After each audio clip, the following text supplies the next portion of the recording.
दोस्तों, खेल वाकई बहुत बड़ा है। मंदी के दौर में, महंगाई के दौर में सोने पर जब प्रतिबंध लग रहा है तो सोने का सबसे बड़ा खिलाड़ी इतना बड़ा गेम कर रहा है।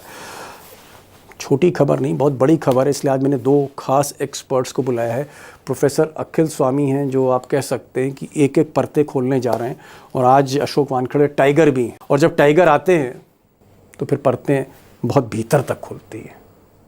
प्रोफेसर साहब, पहला सवाल मैं आपसे ही करने जा रहा हूँ। ये जो मैं देख रहा हूं कि राजेश मेहता, भाई ये तो गुजरात लॉबी के भी करीब हैं, तमाम नेता नगरी के भी करीब हैं। अब इन पर जो है इतना बड़ा मामला खोल दिया सेबी ने, मोदी की एजेंसी ने, सरकार की एजेंसी ने। इतने बड़े उद्योगपति, और वो भी 15 लाख करोड़ का, ये कैसे हो गया? ये सेबी को क्या हो गया साहब? दीपक जी, मुझे लगता है पहली बात तो यह है कि सेबी चेयरमैन का जमीर जाग गया।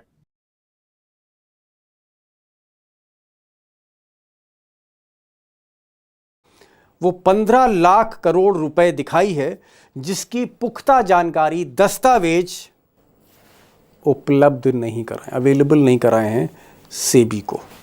अब सेबी ने यह भी कहा है कि साहब, इन्होंने पैसे के लेन देन में कहाँ से पैसा आ रहा है, कहाँ पैसा जा रहा है, फंड्स का डाइवर्जन हो रहा है, इन सब में भी गड़बड़ियाँ हैं, इन सब में भी गड़बड़ियाँ, आगे बात करूँगा उस पर। और ये भी आरोप है मेहता साहब पर कि साहब, ये जो करोड़ों निवेशक हैं हिंदुस्तान में, विदेश में भी, इनको गुमराह किया है, सही जानकारियां नहीं दी, फंड्स के बारे में, रेवेन्यू के बारे में, आमदनी के बारे में जानकारियां सही नहीं दी, गुमराह किया, मिसलीड किया। और एक तरह से कह सकते हैं कि वही खेल किया जो बड़े सेठ ने देश का खेल किया था, या उससे पहले हर्षद मेहता ने जो खेल किया था, उसी तरह का खेल, यानी शेयर मार्केट में ऊपर नीचे जो होता है। आगे इस पर बात करेंगे। हालांकि एक चीज मैं कहना चाहूंगा कि अभी ये इंटरिम ऑर्डर है। इन 1 करोड़ स्टूडेंट्स के साथ न्याय नहीं होना चाहिए? कहीं ना कहीं तो जिम्मेदारी न्याय होना चाहिए, अभिजीत, न्याय होना चाहिए। और इशू जो आपने उठाया, कोई भी कहेगा वो सही इशू है। जो तमाशा हो रहा है नीट के नाम पर जो हुआ, और जितने लाखों लोग, सही है, छात्रों की संख्या भी आपने बताई, वो जो परेशानी में है, मेंटल ट्रॉमा है, 4-5 छात्रों ने तो खुदकुशी कर ली। वो मुद्दा बहुत बड़ा है, इसमें कोई शक नहीं। और सरकार को मजबूर होकर, चाहे सोशल मीडिया हो, चाहे बहुत सारे शिक्षक हो, चाहे चैनल्स हो, या चाहे छात्रों की आवाज हो, मजबूर होकर सरकार ने कुछ फैसले सरकार को लेने पड़े, नीट हो चाहे सीबीएसई के मुद्दे पर।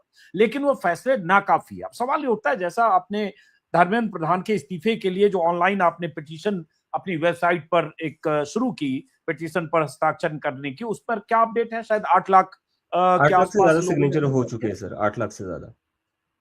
हाँ, आप करें 8 लाख से ज्यादा सिग्नेचर हो चुके हैं। लेकिन फिर मैं सवाल जरा 6 जून के प्रदर्शन को लेकर पूछ,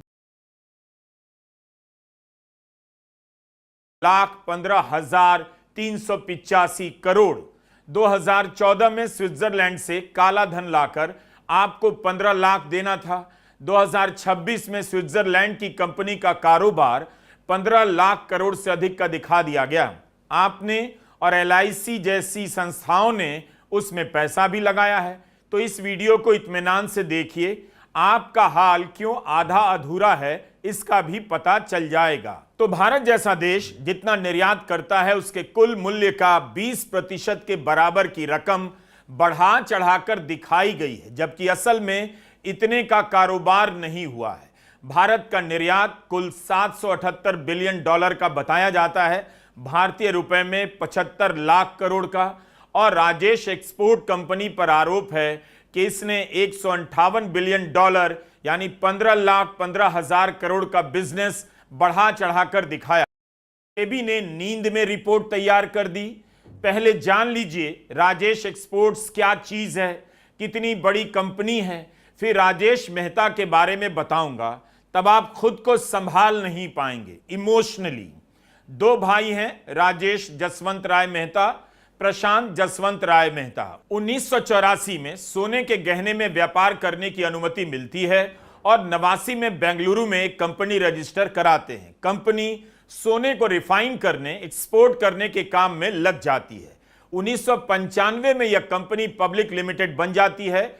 इसका साफ किया हुआ, तराशा हुआ सोना दुनिया और भारत में बिकता है। 2019 की एक रिपोर्ट में राजेश एक्सपोर्ट्स के बारे में पता चला यह कंपनी दुनिया की सबसे बड़ी सोने की रिफाइनरी को कंट्रोल करती है। 2015 में राजेश एक्सपोर्ट्स ने स्विट्जरलैंड की कंपनी वल्कैम्बी का टेकओवर किया, जिसके बने आज हमारे देश की हालत बहुत बुरी हो गई है दोस्तों, कि तेल खरीदने के लिए हमें यूएस से परमिशन लेनी पड़ती है और फिल्म बनाने के लिए हमें चाइना से परमिशन लेनी पड़ती है। ठीक है, क्योंकि लीडरशिप कमज़ोर है दोस्तों, लीडरशिप बिल्कुल कमज़ोर हो चुकी है दोस्तों। लीडरशिप पे कोई भरोसा नहीं कर रहा। तो यही कारण है कि इस तरह के झाटू फैसले हो रहे हैं। ठीक है, अभी आपने सुना होगा अंबानी को अमीर बनाने के लिए क्या किया होगा, कि वेदांता ग्रुप ने 1800 करोड़ की बिड करी थी, अंबानी ने 1500 करोड़ की बिड करी थी और प्रोजेक्ट अंबानी को मिल गया, अडानी को मिल गया। तो किस तरह की ये मोनोपोली हो रही है दोस्तों। ठीक है, ये साफ साफ नज़र आ रहा है दोस्तों कि अडानी के हाथों देश को पूरी तरह से बेचा जा रहा है दोस्तों। ठीक है, और अगला इलेक्शन कहीं ना कहीं आरएसएस भी चाहेगी कि गुजरात लॉबी से यहाँ पे शिफ्ट किया जाए। ठीक है, कि पावर का जो सेंटर है वो कहीं ना कहीं शिफ्ट होना चाहिए दोस्तों। अगर पावर शिफ्ट नहीं हुई तो बहुत बड़ा हो सकता है दोस्तों, क्योंकि अभी एक और फ्रॉड हुआ था, आप सबको पता है अभी। ठीक है, गुजरात का ही है। क्या उस पर कार्रवाई होगी?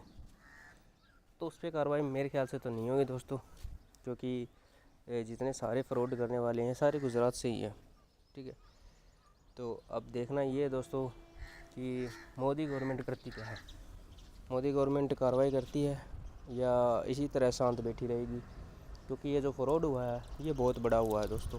ठीक है, ये कम से कम बताया जा रहा है कि 4 से 5 हज़ार करोड़ का